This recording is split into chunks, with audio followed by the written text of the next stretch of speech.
Argentinos una cosa le viene, son como olas que se van sumando y creo que tenemos que ser una suerte de sociedad atontada contra las sogas por la forma en que se van dando los hechos. Pasamos de los tampones a Timerman en París yendo por cuenta propia a pesar de que era el ministro a un acontecimiento en el que tenía que estar como ministro, no como ciudadano, a un pedido de indagatoria a la presidenta de la nación, ¿no?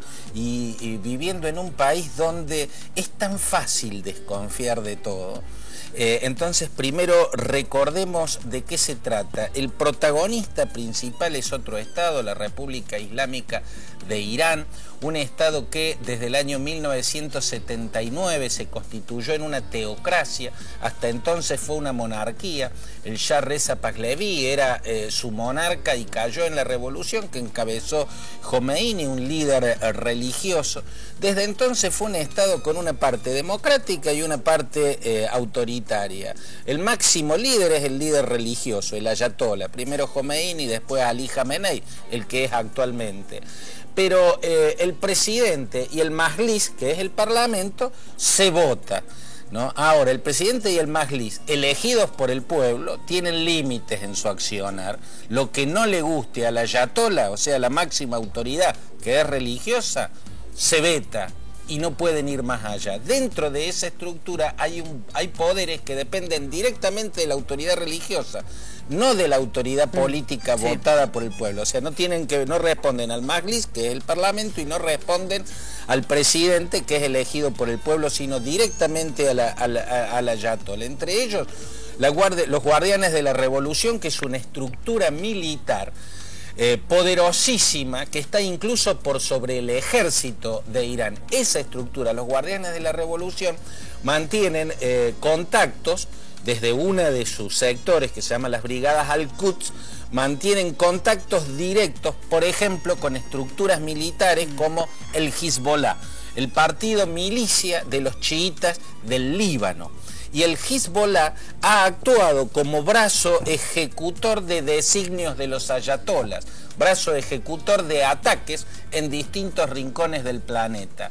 Por eso, la sospecha argentina sería que fue a través de Hezbollah que los guardianes de la revolución perpetraron las masacres de la masacre de la AMIA, ¿no? En ese marco de sospecha viene la complicidad probada del gobierno de Menem para salvar a Irán, la complicidad probada prácticamente, si bien es un tema que todavía está en proceso judicial, los elementos de que el menemismo intentó taparlo son irrefutables. Luego viene el gobierno de Néstor Kirchner, en la que Néstor Kirchner, poniendo al fiscal Nisman, realmente da los primeros pasos serios para tratar de esclarecer lo que hasta ese momento se había encubierto. O sea, el gobierno de Kirchner tuvo una actuación en un sentido positivo. Y luego viene el gobierno de Cristina, donde aparecen gigantescas dudas, sobre todo a partir del nunca bien explicado y un poco insólito acuerdo con Irán, que piloteó el canciller Timerman. Nunca quedó claro ese acuerdo con Irán. El del 2013. Así es.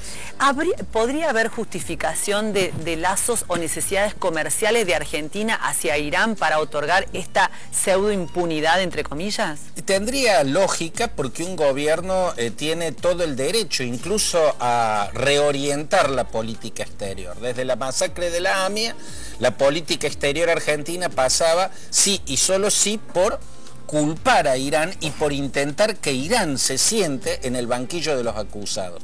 Esa fue la política, pero Irán no es solo Irán, sino todo un bloque en lo que también está Rusia, en la que también está China. O sea, pelearse con Irán pasó a ser desde determinado momento incluso tener un problema en la relación con la Venezuela de Chávez.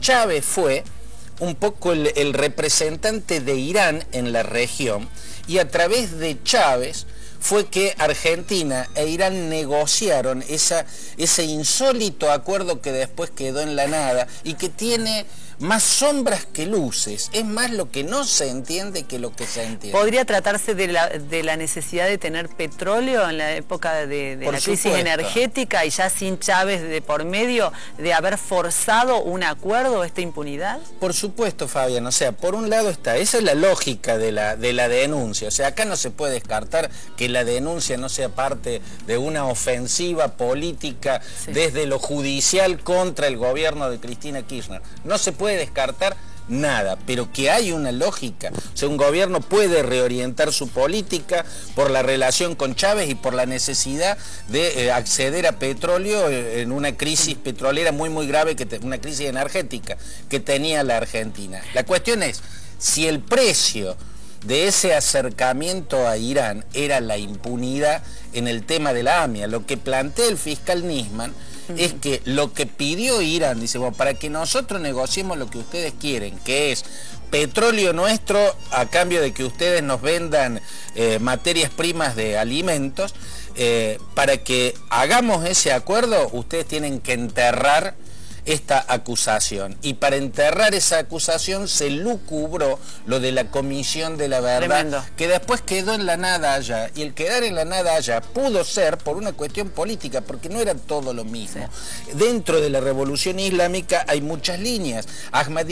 Mahmoud Ahmadinejad, el anterior presidente, representaba una línea extrema, Rafsanjani, uno de los acusados, representaba una línea más moderada, Hatami era la reformista, entonces había controversias entre las propias líneas internas, y eso pudo hacer que allá no se aprobara lo que acá se había acordado, ¿no? Bueno, seguimos el tema la semana que viene. No. Muchas gracias, Claudio Lucci. Gracias.